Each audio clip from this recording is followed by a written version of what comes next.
Şimdi insanlar kararlarını belli başlı şartlara göre veriyor. Bu şartlar genelde psikolojik de olabiliyor, manevi de olabiliyor. Bunlar da katman katman. Şimdi en alt katmandan itibaren neye göre karar veriyoruz bir ona bakalım. Bu arada bu kararları sürekli veriyoruz. Yani günlük bir sürü verdiğimiz karar var bizim. Biz her gün belki onlarca, belki hatta yüzlerce karar veriyoruz yani. Bu kararları en alt katmanda içgüdü ve duygulara göre veriyoruz. Kendi içgüdülerimize göre. Ya bu içgüdü ve duygular deyince aklımıza ne geliyor? Sevgi, vicdan, menfaat, mantık. Genelde basit duygular. Yani korku, öfke, arzu, haz. Biz hazımıza göre de karar veriyoruz. Yani yemek hazır ama çağrılmamışsın ama oradasın. Neye göre karar veriyorsun? Hazzına göre. Yani orada bir karar mekanizması var aslında. Acıktım gideyim derken bile içten bir karar var. Orada bile açlığını düşünüyorsun, hazzını düşünüyorsun ve o karara göre aşağı gidiyorsun. Bunların hepsi bir karar aslında. Belki farkında değilsiniz ama gün içerisinde bir sürü karar veriyoruz. Bunlar da dediğim gibi katman katman. En alt katmanda içgüdü ve duygular var. Ve bu kararlar da çok hızlı oluyor. Bir anda veriyorsun. Farkında değilsin yani. Hani kimse sana sormuyor. O yüzden biz gün içerisinde çok karar veriyoruz. Yani bir telefon çaldığında bile karara göre açıyorsun. Bunu açarsam şimdi lan konuşacak, saatlerce başım sürecek. Değil mi? Onu bir düşünüyorsun. Bir de ya buna cevap vermezsem işte ikinci, üçüncü problemlerle karşılaşacağım. Dur o zaman hemen vereyim. Demek ki birincisinde bu var. İkincisinde çıkar ve maslahata göre karar veriyorum. Yani bu bir üst seviyesi. Burada biraz artık hesap giriyor. Yani ben bunu yaparsam bu işten ne kadar kazanırım? Ya da ne kadar zarar ederim? Ya da işte iki seçenek var. Bunların hangisi daha avantajlı diye. İkinci katmanda biraz daha hesap devreye giriyor. Ama her halükarda birinci katmanda da yine ene var. Ben var yani. Beni düşünüyorum. İkinci katmanda da yine ben. Benim menfaatimi düşünüyorum çünkü. Üçüncüsü değerlere ve ilkelere göre de karar veriliyor. Doğru mu? Orada bir soruyorsun. Doğru olan ne? Ya da böyle yapsam adil mi olur? Adalet, değer var orada bir. Ve ilke var. Ya da bu işle ilgili benim vicdanım ne diyor? Vicdana göre de karar veriyorsun. Bu üçüncü katman biraz daha değer ve ilkelere bakıyor. Ama yine de bunun içerisinde yine bir ene var. Ben var. Çünkü her insanın doğrusu aynı olmayabilir. Zaten bizim en büyük yaşadığımız problem o ya. Adam diyor bana göre doğru. Öbürü de diyor bana göre de doğru. Hangi doğru? Şimdi burada bile hani doğru olan ne? Hatta vicdan da bunun içerisine giriyor ama vicdan hep diyoruz ya. Bizim nefsimizle vicdanımız birbirinin içine girmiş. Biz sesin nefisten mi vicdandan mı geldiğini bilmiyoruz. Vicdandan zannediyoruz. O yüzden insan doğru ya da adil, yani adilliği bile biz nasıl hesaplayacağız? Çünkü bize göre adil. Bana göre adaletli olan bu deyip ona göre karar veriyoruz biz ama her insanın kendine göre doğrusu ve değer yargısı olduğu için bu da aslında tam bir netice vermiyor. Yine bu eneye bakıyor. Gelelim dördüncü katmana, bu da kimliğe göre. İnsan kimliğine göre karar veriyor. Şimdi içimizde kimliğine göre karar veren kim var diyelim? Mehmetcan. Mehmetcan bir iş yerinin patronu. Patrona göre karar veriyor. Yani şimdi bir olay oluyor. Yani orada patron ne yapması gerekiyorsa o kimliğe göre karar veriyor. Ya da mesela askerde iş başındayken komutan gibi karar veriyorsun. Evde komutan kararı veremezsin. Anca onu bulunduğun yere göre veriyorsun. Ya da işte inanan birisin, inanan biri gibi karar veriyorsun. Ya da işte ahlaklı birisin, ahlaklı biri olarak. Ya da güçlü birisin, zayıf kişinin verdiği kararla güçlü kişinin verdiği karar aynı değil. O da kendi gücü nispetinde karar veriyor, doğru mu? Burada da yine ene devreye giriyor. Doğru mu? Çünkü bu kimlikler enenin kimliği. Orada durup karar verirken düşünüyorsun. Acaba benim gibi biri nasıl karar verir? Yine bu dört katmanda da bu kararlar hep eneye bakıyor. Kişinin benliğine bakıyor yani. O yüzden insanlar şöyle özetlemişler. Genelde kararları verirken duygularına göre, çıkarlarına göre, değerlerine göre ve kimliklerine göre verir. Yani insanlar dediğimiz biziz yani bu arada. Yani biz veriyoruz bu kararları. Gün içerisindeki verdiğimiz kararlar genelde bunlar üzerinden oluyor. Şimdi bir de işin psikoloji kısmı var. Psikolojiye göre de işte duygusal beyin, rasyonel beyin, ahlaki çerçeve bunlara göre bunları meczedip en doğru kararı bulmaya çalışmışlar. Yani bu doğru karar verme psikolojinin de yıllarca problemi olmuş. Yani doğru karar nasıl verilir? Hadi soralım yani kendimize de soralım. Hüseyin doğru kararı nasıl vereceksin? Sen şimdi bir öğretmensin, doğru mu? Ne öğretmeniydi? Sınıf öğretmeni. Şimdi okulda bir karar vereceksin. O kararın doğru olup olmadığını neye göre vereceksin?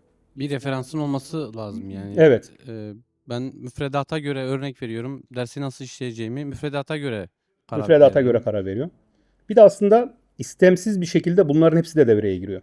Belki müdür çekincesi, belki memurluk elden gidecek diye ya da tam tersi hakperestlik. Bu öğrenci okumalı. Diyelim ki hani yapmaması gereken bir şeyleri yaptı. 10 kere derse gelmedi ama yok bu okumalı gibi kararları böyle değil mi? Olan konjüktüre göre verebiliyoruz. Ama insan ne yaparsa yapsın az önceki saydığım dengeleri, duygusal beyin, rasyonel beyin ve ahlaki çerçeve bu üçünün dengesini kuramayabilir. Herkes aynı muhakeme yok çünkü. Bunlar genelde hep yazılı kalıyor yani.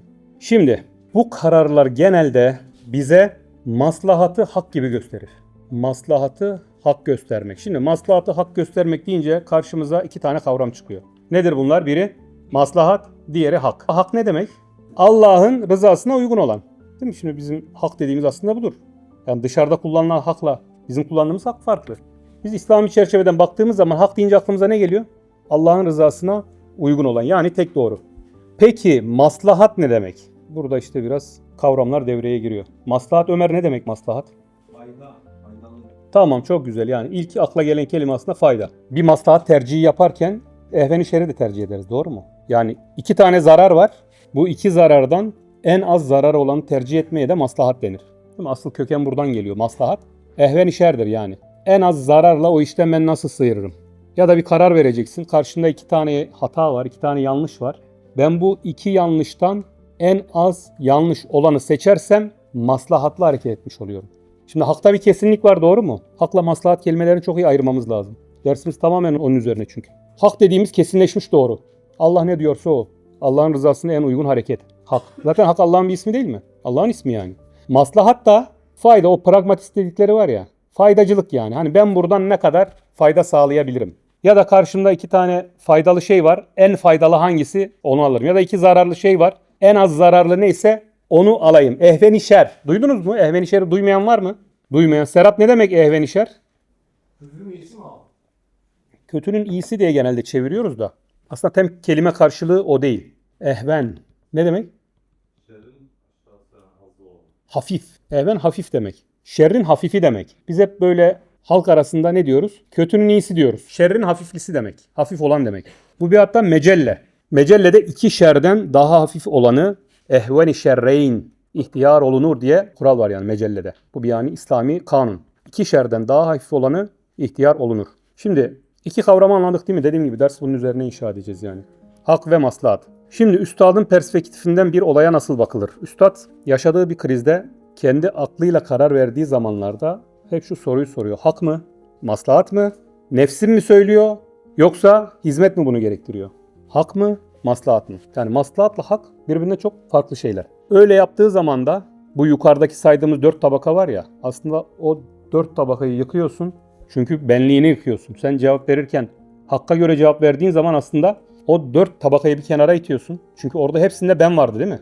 Benliğini yıkıyorsun ve hakka göre karar veriyorsun. Şimdi biraz daha derse giriş yapınca bunlar anlaşılacak. Başta kavramları biraz oturtalım dedim. Çünkü bu ayrımı yapmazsak biraz hikaye gibi geliyor. Şimdi Hayalhanem'in derslerinin farklı olmasının en büyük sebebi gerçekten hani ders çalıştıkça ve ders yaptıkça daha iyi anlıyoruz bunu. Teknik ders olması. Bunlar dersin kalıcı olmasını sağlıyor.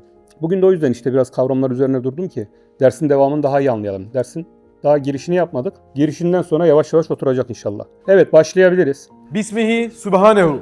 11. lema 3. nükte. 11. lemayı bilmeyen var mı? Sünnet-i Seniyye Risalesi diye geçiyor. Yani bilmeyenler, belki ilk kez okuyacak olan vardır Bedir abi, doğru mu? Bilgimiz olsun yani 11. lema deyince aklımıza Sünnet-i Seniyye Risalesi gelsin. Bu Sünnet-i Seniyye Risalesi'nin de 3. nüktesi bu. Devam edelim, evet.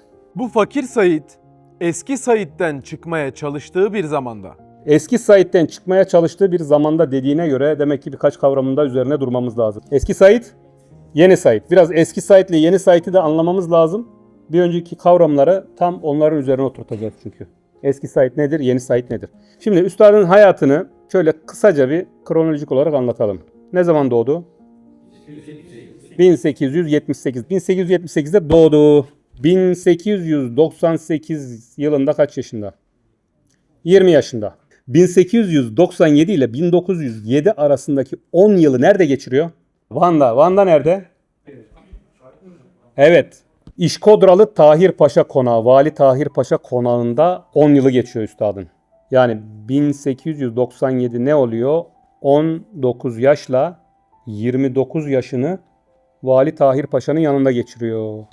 Oraya gittiği yılın ilk senesi yani 1898, 20 yaşındayken bir gazete haberi görüyor.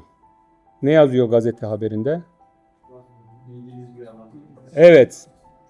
William Ewart Gladstone bir şeyler söylüyor Kur'an hakkında. Ondan sonra üstad ne yapıyor orada? Bir sinirleniyor. Kur'an'ın sönmez ve söndürülmez bir ışık olduğunu tüm dünyaya haykıracağım diye orada bir tepki gösteriyor. Aslında üstadın 1. Said diye bahsettiğimiz hissiyatlar burada doğuyor. 1800 kaça kadar dedik Tahir Paşa'nın yanında? 1907'ye kadar. 1907'de kaç yaşında? 29 yaşında. 29 yaşında nereye gidiyor? İstanbul'a gidiyor. Nereye, kimin yanına gidiyor? Değil mi? Abdülhamit Han'ın yanına gidiyor. 29 yaşında, bak yaşları iyi aklımızda tutalım. Ne için gidiyor? Van'da bir medrese açacağım deyip nereden medet istiyor? Padişah'tan. Yani siyasetten bir medet gibi düşünebiliriz. Yani direkt başa gidiyor, payitahta gidiyor ve devletin en büyük makamından talepte bulunuyor. Peki ikinci kademeye gelelim. Hep üstadın yaşından bahsediyoruz her yıl da. Acaba 2. Abdülhamit Han o zaman kaç yaşındaydı? Hiç aklınıza geldi mi? Biz hep böyle, biz video paylaşırken bile, değil mi? Üstadla 2. Abdülhamit Han'ın konuşması deyince ikisine de aynı muasır fotoğraf koyuyoruz. Üstadın da işte 50'li 60 yaşlardaki fotoğrafı, 2. Abdülhamit Han'ın da. Halbuki o zaman üstad kaç yaşında? 29. 2. Abdülhamit Han 65 yaşında. Bak 65 yaşında. Hani biz hep böyle genç, diri olarak görüyoruz da yani böyle yaşlı, 65 yaş dediğimiz zaman bizim artık, değil mi, 65 yaş üstü deyince ihtiyarlığa giriyor. O yaşta birisi. Üstadı anlamaması ve çevresindekilerin etkisinin biri de bu. Yaşlı çünkü. Hani kendi başına tahkik edemeyecek durumda olduğu için mecburen o çevresindeki karanlıklar üstadı karalıyorlar ve ondan dolayı bir problem yaşıyorlar. 1907'de 29 yaşındayken gidiyor. 1909'da yaş 31. Divan-ı Harbe veriliyor ve hüküm giyiyor, doğru mu? 1909 31 yaş. 1932 tekrardan Van'a gidiyor. 1930. Tekrardan Van'a gitme sebebi oradaki aşiret ağalarıyla görüşüyor. Münazarat orada yazıyor. Şimdi ne için gitmiş oluyor oraya o zaman? Değil mi? Siyaset için gidiyor. Üstad aslında dediğim gibi o yıllardan başlıyor artık. Şu an siyasi hayatı var üstadın. Siyasi bir amaç için gidiyor. Yani bizim şimdiki anladığımız siyaset gibi düşünmeyin ha. Ama siyaset neticede. Yani gideyim de kendime parti kurayım değil yani olay. Ama konu siyasi. Siyasi bir amaç için gidiyor. Münazaratı, hatta muhakematı da orada yazıyor. Muhakematı yazdığında, ben şimdi muhakematı yeni bitirdim bugün. 32 yaşında yazmış ya, bir şaşırdım. O nasıl bir ilim? Ben orada anladım ha, muhakematta anladım. Münazarat ve muhakematı o yılda yazıyor. 1911 yaş 33. Nerede? Şam Emevi Camii. Ne için gidiyor? Ne için hutbe veriyor? Yine değil mi? Siyasi bir hitap aslında oradaki. Yani hem ilmi bir hitap ama yine oradaki asıl amaç siyaseten insanları toplamak. Siyaseten insanları tadil etmek, düzeltmek. Ömer. Yaşı kaç? 33. O zaman 35'te nerede? 33'te oradaysa yolun yarısında. Sultan'la görüşüyor 35 yaşında. Yine niye? Aynı amaçla. Medresetüz Zehra için. Hangi sultan bu sefer?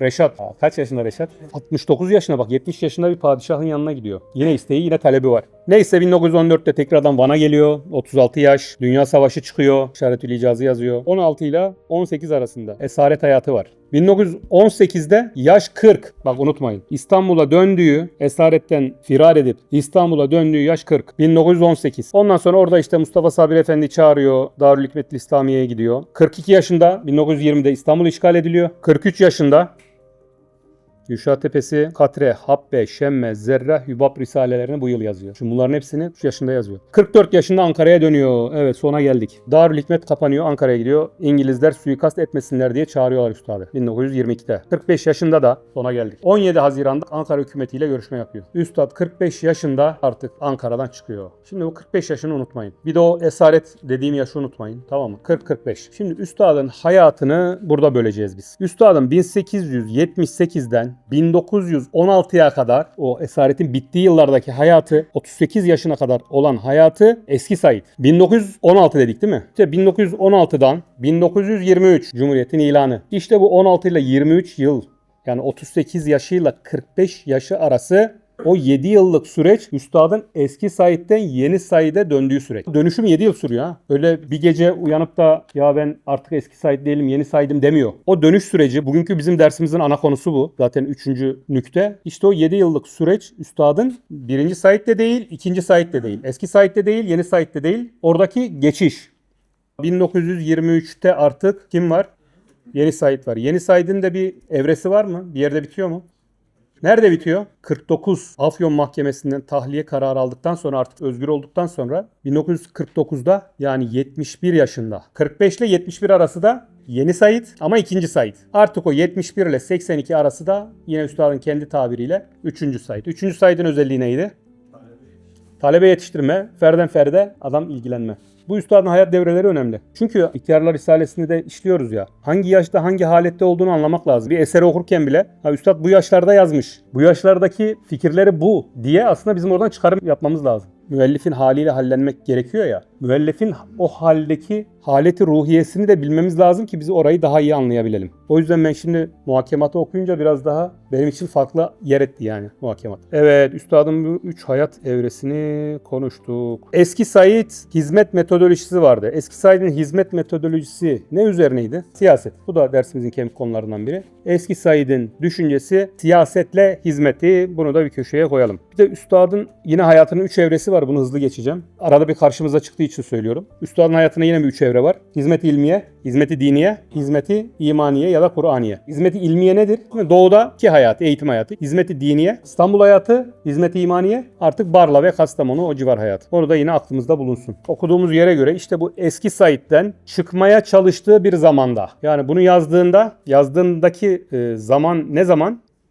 Demek ki o geçiş dönemi. Tam bu işte 38'li değil mi? 40'lı yaşlarda o halde yazmış bunu. Tam o zaman da eski Said daha ziyade neye bakıyordu? Akla bakıyordu, ilme bakıyordu değil mi? Siyasete bakıyordu, mücadeleye bakıyordu. Değil mi? Mücadele de var böyle. Yoksa öyle meydanlara çıkıp bağırıp çağırıp haykırır mı? Eski Said'deki bu haletler yeni Said'de var mı? Yok. İşte o zamanki düsturu buydu. Tartışmaya değil mi? Tartışmaya giriyordu, münazara yapıyordu. İşte eski Said'de bunlar öne çıkıyordu. Peki yeni Said'de daha çok teslimiyet, ihlas değil mi? Hep ihlas, ihlas, ihlas, ihlas. Sünnete bağlılık ve manevi derinliği esas alıyor. Yeni Said'in de farkı bu. Evet, okumaya devam edebiliriz. Bu fakir Said, eski Said'den çıkmaya çalıştığı bir zamanda rehbersizlikten ve nefsi emmarenin gururundan. Rehbersizlikten ve nefsi emmarenin gururundan. Demek ki karşısına 2 tane problem çıkmış. Bizim hayatımızda da geçiş süreçleri oluyor değil mi? Yani buraya gelmeye karar vermek bile aslında bir geçiş süreci. Burada bile bizim kararımızı engelleyen şeylerden biri bu. Bedir abi bir düşün yani. Hani buraya gelmek istiyorsun. İçinde his var ama acaba buna engel olan ne?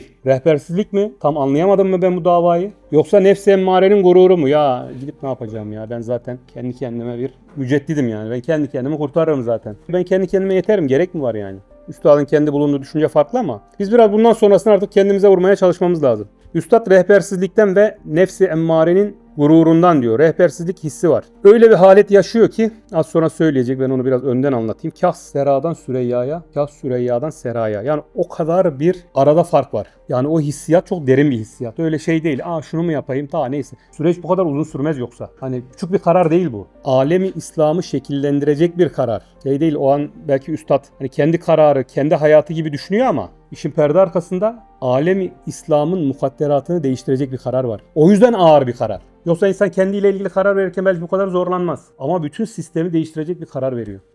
Bugüne de bakıyor işte, o kadar ağır, o yüzden bu kadar uzun sürüyor. Yoksa kendi için olsa belki o an hissetmiyor. O hani hissi kablel vuku dersinde de gördük ya. Ben küçükkenki o haletimi anlayamıyordum, sonradan anladım diyor ya. İşte bu da sonradan anlaşılacak bir şey. Bu süreç niye bu kadar uzun sürdü? Yani buradan anlaşılacak bir şey. Üstadın yanında kendini irşad edecek biri var mı?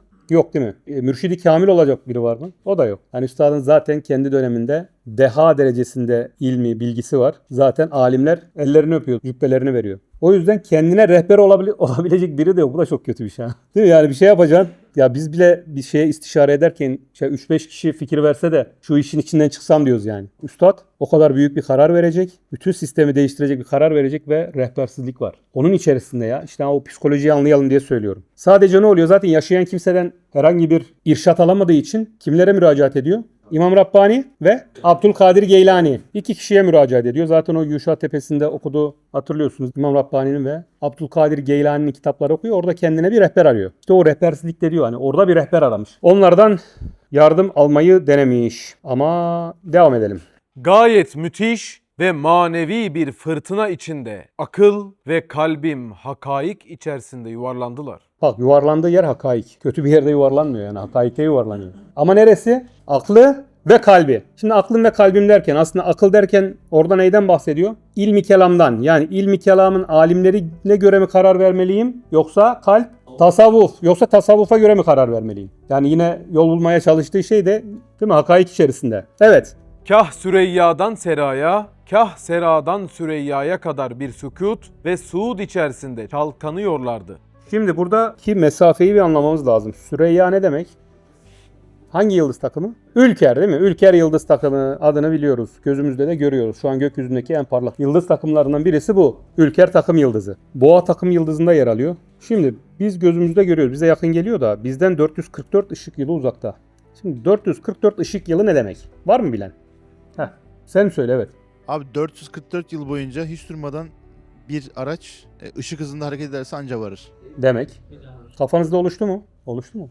Yok. Nasıl oluştu? Evet Yakup, çok pratik bir cevap ver bakayım. Abi buradan bir lazer tuşuna bassam 444 yıl sonra orada ışık görünecek. Tam tersiyle anlatırsan daha çabuk anlarız. Abi Ülker yıldızı sönse ben 444 yıl sonra göreceğim. Aynen böyle. Tam cevap bu. Yani şu an anlamayan var mı? Yani düşün, sönse biz 444 yıl sonra görüyoruz. Belki de söndü. Şimdi güneş sönse biz kaç dakika sonra görüyoruz? 7-8 dakika sonra görüyoruz. Tamam. Güneş söndü. Biz 8 dakika boyunca hala güneş var gibi hayatımızı devam ettiriyoruz. Ama bu yıldız 444 yıl önce sönse biz şimdi bir karanlık görsek demek ki 444 yıl önce bu meğerse sönmüş diyeceğiz yani. O kadar uzak bir yıl. Yani üstad bunu rastgele söylemiyor yani. Yerden göğe gökten yere demiyor. Özellikle isim vermiş. Tabi bu belagata ve işte söz sanatına da uygun olsun diye Sera, Süreyya tabi onun içinde kullanmış da. Ama işte aradaki farkı gör. Yani bizim zihnimiz bir şeye karar verirken iPhone mu alsam, Samsung mu alsam? Yani bizim kararlarımız bile aradaki 2000 lira, 3000 lirayı hesaplar yani. Değil mi? Bizdeki o 2000 ile 3000 arasında gider gelir. Üstad öyle bir şeye karar verecek ki biri Sera'da, Sera neresi? Hangi yıldız? Yeryüzü değil mi? Arz. Biri Sera'da, biri Süreyya'da. Yani 444 yıl mesafedeki bir yer arasını düşün. Burada gidip gidip geliyorum diyor. Fikrim o kadar dağınık. O yüzden o kadar uzun sürmüş. Bir sukut ve suud. Bir düşme ve bir yükselme. Bir düşüyor, bir yükseliyor, bir düşüyor, bir yükseliyor. Yani o psikolojik hali iyi bir anlamamız lazım. Evet. İşte o zaman müşahede ettim ki sünnet-i seniyenin meseleleri, hatta küçük adapları gemilerde hattı hareketi gösteren kıblenameli bir pusula gibi hadsiz zararlı, zulümatlı yollar içinde birer düğme hükmünde görüyordum. Şimdi burayı duygusal ele almayalım. İşte üstad sünnete uymuş da yolunu bulmuş demeyelim. Biraz bunun içerisine girmemiz lazım. Buradaki kavram da çok önemli. Çünkü bu özellikle buradan sonrası bizim hizmet hayatımızı en çok etkileyen şeylerden biri. Şimdi örnekler verince daha iyi anlayacağız. Sünnet-i seniyenin meseleleri, hatta küçük adapları, sünnetin küçük adabı.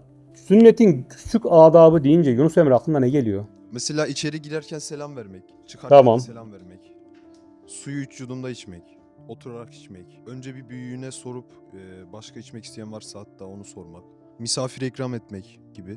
Sünnetin küçük adapları bize belki maalesef biraz küçük gelebiliyor. Değil mi? Adı üstünde küçük deyince bize biraz küçük gelebiliyor. Acaba bunlar gerçekten küçük mü? Üstada bak bu kadar zihnen problem içerisindeyken, bu kadar psikolojik durumda iken, bak bu kadar anlattık ya, Serayı yani 444 ışık yılı uzakta yani o kadar bir mesafeyi düşünün. Orasının arasında gidip geliyor zihni ama çare olan sünnetin adabı. Hatta diye özellikle söylüyor. Bak sünnetin adabı. Yani bana şu sünnet, şu sünneti yaptım da kurtuldum demiyor. Bak sünnetin adapları diyor. Şimdi sünnetin adaplarını da hepimiz biliyoruz, doğru mu? Yunus Emre'nin söylediği var. Söylemediği var. Başka ne var aklınızda? Her gün yaptığınız şeyler. Tebessüm etmek, selam vermek. Başka? Lavaboya girerken sol ayak, mescide girerken sağ ayak. Misvak. Bedir abi sizin orada çok kullanıyorlar misvağı değil mi? Özellikle Şafiler bu sünnete çok uyuyorlar. Misvak kullanmak. Sağ tarafına uyumak. Doğru mu? Temiz koku sürünmek. Temiz olmak. Bak temiz olmak hani şey gibi temiz olmak ama temiz olmak demek yani günün birçok bölümünde uyman gereken bir sünnet. Öyle temiz oldum bitti değil yani değil mi? Sabah temiz olmak ayrı. Lavabodan çıkınca temiz olmak ayrı. Değil mi? Öğlen yemek yerken temiz olmak. Yemekten sonra elini yıkamak da temiz olmaya giriyor. Evet. Bir meselede çıkmaza girdiğinde Evet. istişare etmek de aslında sünnet-i seniyenin bir adabı. Tabii.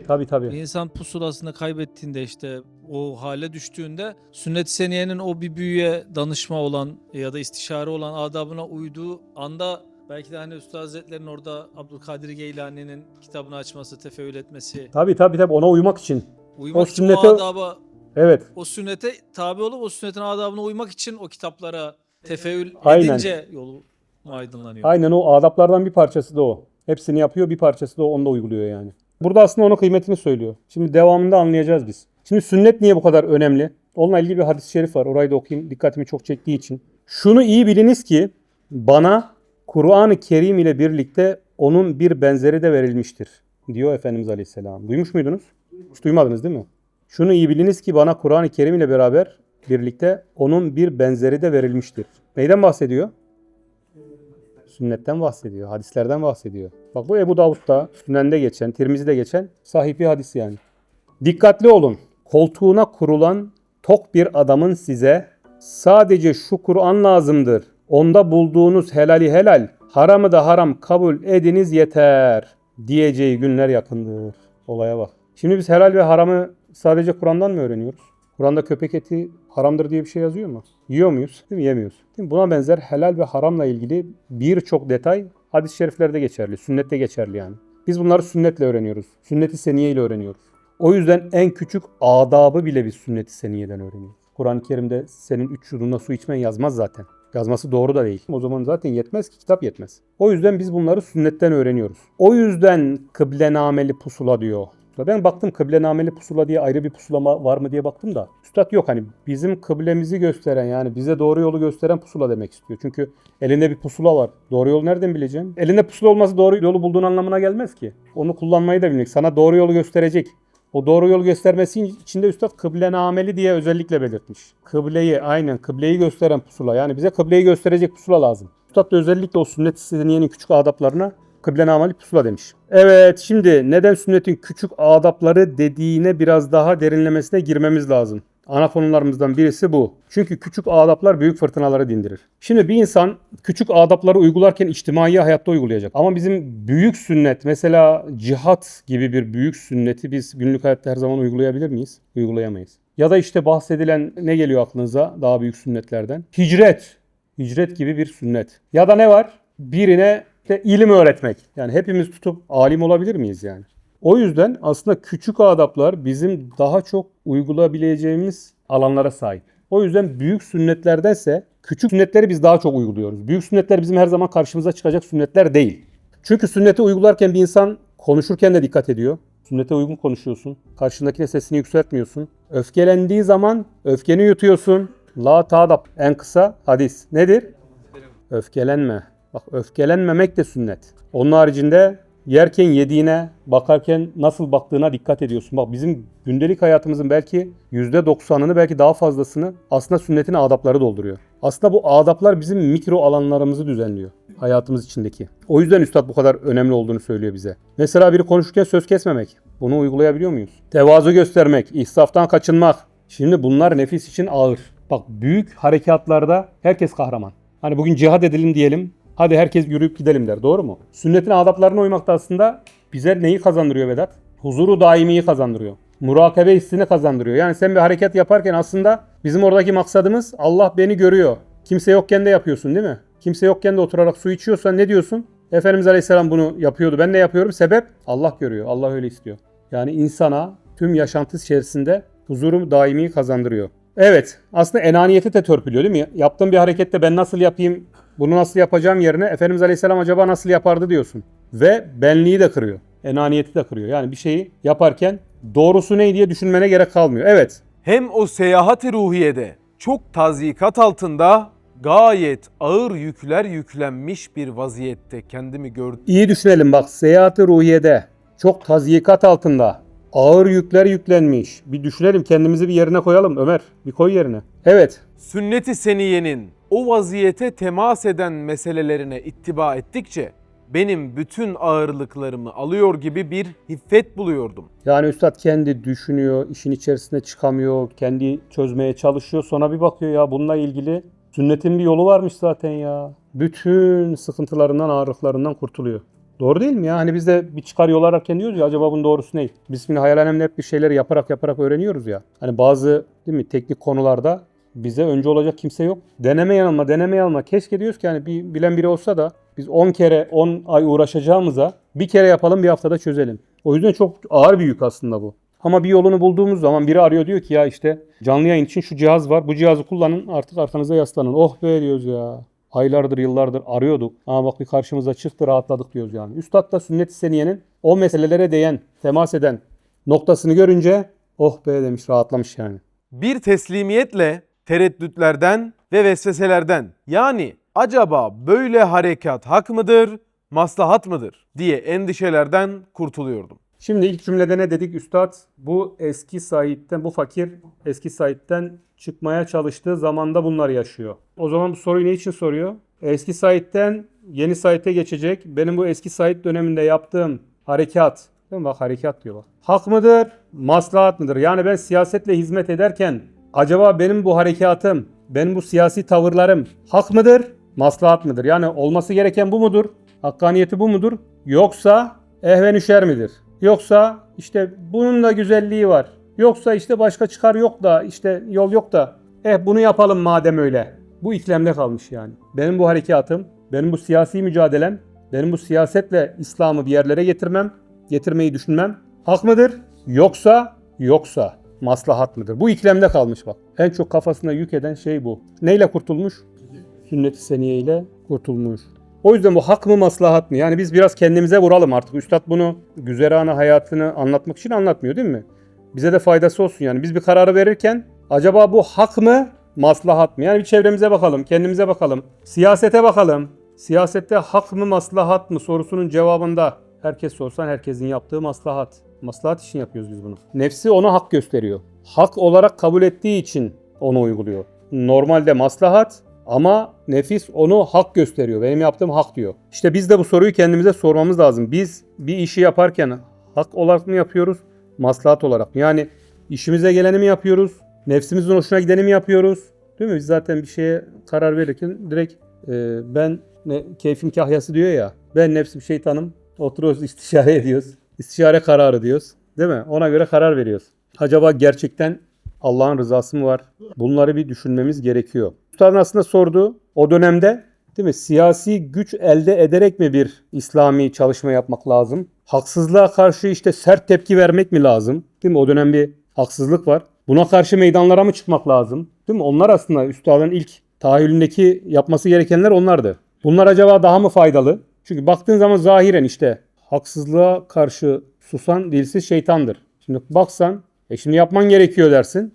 Ama o yaptığın hak mı? Maslahat mı? Sen biraz fayda göreceksin diye acaba hakkı mı çiğniyorsun? Acaba başkalarını mı eziyorsun onu yapacağım derken? Ya da İslam'dan mı soğutuyorsun insanları? Birilerini mi tiksindiriyorsun? Yani bunu tam o teraziye koymak lazım. Bu hak mı, maslahat mı? Üstadın ölçüsü de bu şekilde. Müsbet hareket prensibi de tamamen bu. Müsbet hareket dediği de üstadın bu. Değil mi? İsteseydi ne diyor? Atom bombası hükmünde olurdu diyor. Yani biz bu işi yapsaydık aynen öyle sinek vızıltısı gibi değil atom bombası gibi olurdu diyor. Olur muydu? Olurdu. Mahkeme diyor ya işte 1 milyon şakirdi varmış. Ben daha fazla biliyordum diyor ya. Yani düşün kalmazdı. Ama ne olurdu bu? Hak mı olurdu? Hak olmazdı. Maslahat olur muydu? Belki işte bakıldığı zaman işte İslam'ın ezilmemesi için mücadele veriyor. Ama bir taraftan bakıyorum belki arada ikilemde kalmış, aklı karışmış insanlar. Bu sefer zaten şu an İslam'ı terörist göstermek isteyenlerin de derdi bu ya. Birilerini sahaya sürmek, onların üzerinden karalama kampanyaları yapmak. Sonra işte gördüğünüz Müslümanlar bunlar demek. Zaten çok kullanılmaya müsait bir alan oluyor maalesef böyle olduğu zaman. O yüzden maslahatlığı da kalmıyor. Şimdi biz bu hak mı maslahat mı konusunu kendi gündelik hayatımızda acaba uyguluyor muyuz? Mesela bir iş hayatında. Yani şimdi ders esnasında hep böyle Üstad ya da Efendimiz Aleyhisselam aklımıza geldiği için normal gündelik yaşadıklarımız çok aklımıza gelmiyor. Bir düşünelim hani bir iş yerinde bir şeye karar veriyorsun. O vereceğin karar belki maslahat yani bir şeye imza atacaksın. Bu şirketin çıkarları için önemli. Ben de işimde olmamak için bir imza yapmam gerekiyor deyip kendine göre bir maslahat uyduruyorsun. Ama bu hak mı? İşte kararı orada hak mı maslahat mı belirlemek gerekiyor. Ya da biriyle didiştin, kötü oldun. Kendine göre de haklısın. Zaten herkes kendine göre haklı. O yüzden mesela öyle bir duruma düştüğünde adam dese ki ya dur ben şunu bir sosyal medyada paylaşayım da benim haklı olduğum ortaya çıksın. Haklı da olabilir bu arada. Gerçekten haklıdır. Sosyal medyada paylaştı. Peki bu hak oldu mu? Şimdi sen maslahat olarak dersin yani tamam insanlar gördü tamam bu haklıymış. Ama sen ifşa yaptın, gıybet ettin. Değil mi? İşaretlik maslahatlıktan da çıkıyor. Maslahat bile olmuyor yani. Bu hep gündelik hayatta yaşadığımız için. Mesela bir hizmet alanında, bir davada ne diyorlar? Biraz taviz verelim de sonra düzeltiriz. Şimdilik böyle olsun ileride telafi ederiz. Değil mi? Baştan verilen tavizler aslında hak gibi görünse de hatta maslahat gibi görünse de maslahat bile olmuyor. Daha sonra bunların zararı maalesef çekiliyor. bir meselede acaba bu işe yarıyor mu değil de acaba asıl doğru bu mu diye bizim bir düşünmemiz lazım. Burada şimdi biraz da hizmete vuralım kendimize. Hani burada yaptığımız en ufak işte bile biz genelde hep kendi mantalitemize göre hareket ediyoruz. Bu benim yaptığım doğru. Yani maslahatı bile kabul edemiyoruz biz. Hani benim bu hareketim ya maslahat olabilir değil ya bu hak ya bu doğrusu bu. Doğru mu? Şöyle bir gün içerisinde düşünelim ya. Kendimize göre verdiğimiz bir sürü karar var. Çünkü bazı kararlar mecburen bize kalıyor. Acaba bu benim harekatım hak mı, maslahat mı? Yani biri için diyelim ki karar vereceksin. Toplamışsın, istişare ediyorsun. Akil adamlar heyeti. O adam hakkında hüküm vereceksin. Yani o vereceğin hüküm hak mı, maslahat mı? Bunu çok çok ince eleyip sık dokumak gerekiyor. Biz genelde biraz maslahat. Dur hele biraz acı çeksin de bir anlasın. Değil mi? Biraz onun üzerinden gidiyoruz. Mahir, doğru mu? Şunu bir cezayı bir görsün de bir aklı başına gelsin. Maslahat mı maslahat? Çünkü bazı işlerde cezayla çözülüyor belki. Ama hak mı? Orada işte bir ince düşünmek gerekiyor. Çünkü yoksa haksızlık yapmış oluyorsun. Bu bizim hizmet alanında sürekli karşımıza çıkacak bir şey. Sürekli. Özellikle belli bir yerleri de idare ediyorsan. İdare etmiyorsan da öyle. Yani bir sosyal medyada yorum bakarken bile orada bunu hesap etmek gerekiyor. Evet. Mesela birine cevap verirken ben hakkı savunuyorum. Bazen değil mi? Ömer'le tartışıyor. Ömer susmuyor. Ben haklıyım, ben hakkı savunuyorum. Yani burada gerçekten hani konuşurken hakkı söylemek için mi konuşuyorsun? Maslahat için mi konuşuyorsun? Yoksa daha önce o sana kızdıydı da onun intikamını mı alıyorsun? Araya egolar mı giriyor? Enaniyetler mi giriyor? Yani bu en çok tartışmada da belli oluyor yani. O halimiz, o tavrımız neye göre aslında orada belli oluyor. İşte buralarda o sünnet-i seniyenin küçük adapları tadil ediyor bizi. O olay anında. Bir anda böyle köpürüyorsun ya. Haklı olsan da haksız olsan da sünneti uygulaman gerekiyorsa sünneti uygulayacaksın, anca öyle tadil edeceksin. Ne vakit elimi çektiysem Neyden? Değil mi? Sünnetin en küçük adabı. En küçük adabını hiç aklınızda çıkarmayın ha. Sünnet çok geniş bir kavram olduğu için biraz en küçük adabı deyip biraz daha böyle daraltmamız lazım. Kafamızdaki oluşturduğu şekli. Evet. bakıyordum. Tazikat çok. Nereye gittikleri anlaşılmayan çok yollar var. Değil mi? Çok yol yani. Değil mi? Kıble bir tanedir ama kıble haricinde bir sürü yön var. Çok yön. Oraya mı dönsem, oraya mı dönsem? Yani gemide de pusulan olmadığı zaman küçük bir inhiraf bile, mesela Kıbrıs'tan çıksan az bir inhirafla Mersin limanına değil Hatay limanına varırız. O derece arada mesafe var değil mi? Gittikçe, yanlış yola girdikçe artık senin hakla arandaki makas açılıyor. Yük ağır, ben de gayet acizim. Nazarım da kısa, yolda zulümatlı. Yani yük ağır. Bizim de yükümüz biraz ağır. Aciziz ama sonsuz aciziz zaten. Bunu dilde çok söylüyoruz da bunun acizliğini aslında yükü hissettikçe anlıyor insan. Üzerimizde sorumluluk var. Çok büyük bir sorumluluk var. Ve bunun acizliği. Nazarımız kısa. Nazarımız kısaysa neye ihtiyacımız var? Değil mi? Uzun bir nazara ihtiyacımız var. Bir nazar bize yol gösterecek. Onu bulacağız. Yolda zulümatlı. Şimdi burada tazikat çok, yollar çok. 23. sözdeki bir yer aklıma geldi. Orada hani gemiye binen bir adam vardı ya. Sırtında ve başında yüklerle gemiye biniyor. Bildiniz değil mi? Orada sırtında ve başında diye üstad ayırıyor ya. Ne için ayırıyordu onu? Değil mi? Başındaki fikirler değil mi ha? En çok aslında insanın sırtında değil de başındaki yükler daha çok insanı yorar. Çünkü insanların en çok sırtındaki yük değil de maddi yükler değil de manevi yükler daha çok yoruyor insanı. O yüzden orada üstadım ile başındaki yüklerden kurtulur dediği o. İşte biz de üstad da diyor ki bak bunları da uyguladıkça ben başımdaki yüklerden de kurtuldum, hafifledim diyor. Evet. Ne vakit sünnete yapışsam, yol aydınlaşıyor, selametli yol görünüyor. Yük hafifleşiyor, tazikat da kalkıyor gibi bir halet hissediyordum. Bak yük hafifleşiyor. Demek istediğim buydu. Şimdi insan zihni durmaz değil mi? Sürekli hesap yapar, şüphe eder, sürekli sonuç düşünür. Bizim en çok yaptığımız hatalardan biri değil mi? Bir şey yaparız hemen sonucunu düşünürüz. Acaba bunun sonucunda böyle yapsam böyle olur mu? Şöyle yapsam şöyle olur mu? Yani bizim kafa sürekli çalışıyor yani hesap yapıyor. Değil mi? Bir risk de artıyor. Şöyle yapsam şöyle mi riskli olur, böyle yapsam. Hizmete %100 gitsem acaba şöyle bir riske mi girerim? Değil mi? Sürekli kafada bir hesap var. Şeytan bunu yaptırıyor. Üstad diyor ki işte sünnet-i seniyeye uyduğum zaman ben bu kafamdaki bütün hesaplardan, kitaplardan, neticeyi düşünmelerden bile kurtulup rahatladım diyor. Bizim gibi yani üstadın dertleri bizim gibi küçük değil.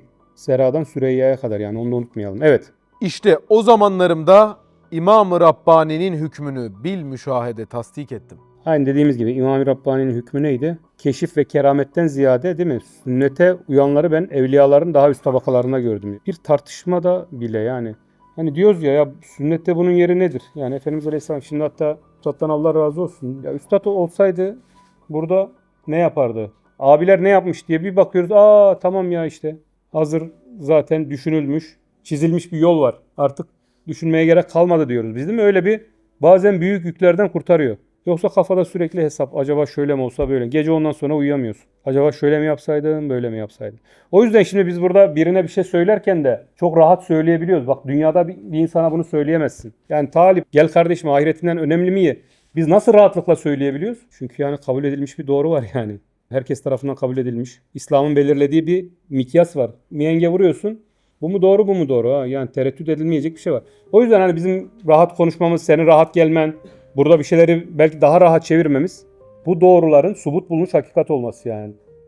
Artık bunun şeyi yok hani bir alternatifi yok. Bu doğru mu? Ahiret hayatı dünya hayatıyla kıyaslamayacak şekilde daha mı yüksek?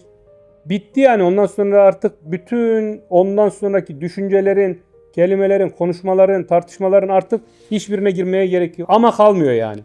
Bedir abi yani biz burada ölmemiz lazım. Allah yolunda ölmemiz lazım. Var mı buna bir cevap? Yok. O zaman doğru bu. Yani artık şey hiç yani.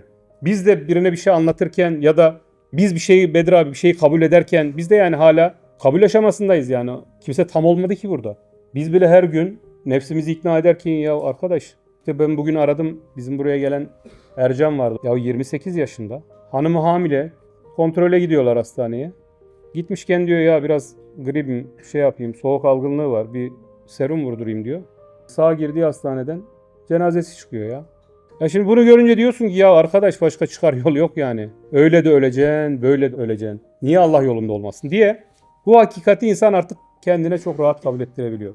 Öyle her gün karşına çıkan zorluklarda, düşüncelerde, hesaplarda bunlar bize yol haritası oluyor. Üstad'a da öyle o şekilde olmuş. Bir de bu arada Üstad dediğim gibi hani bir hata yapmış da hatamı düzelteyim değil. Bir tekamül süreci, değil mi? Tecdit süreci yani. O süreçte siyasetle denemiş. Bakmış ki ya bu harekat hak mı, maslahat mı? Yoksa o zamana kadar da hatalı yaptığı bir şey yok. O dönemin konjüktürüne göre yapmış. Bakmış ki yok. Bu saatten sonra bu konjüktürde siyasetle mücadele edilmez diye harekatını değiştirmiş. Konu bu. O yüzden biz de bir şeyi düşünürken, bir şeyi tartışırken acaba bu yaptığım hak mı, maslahat mı diye çok düşünmemiz gerekiyor. Allah rızası için El Fatiha.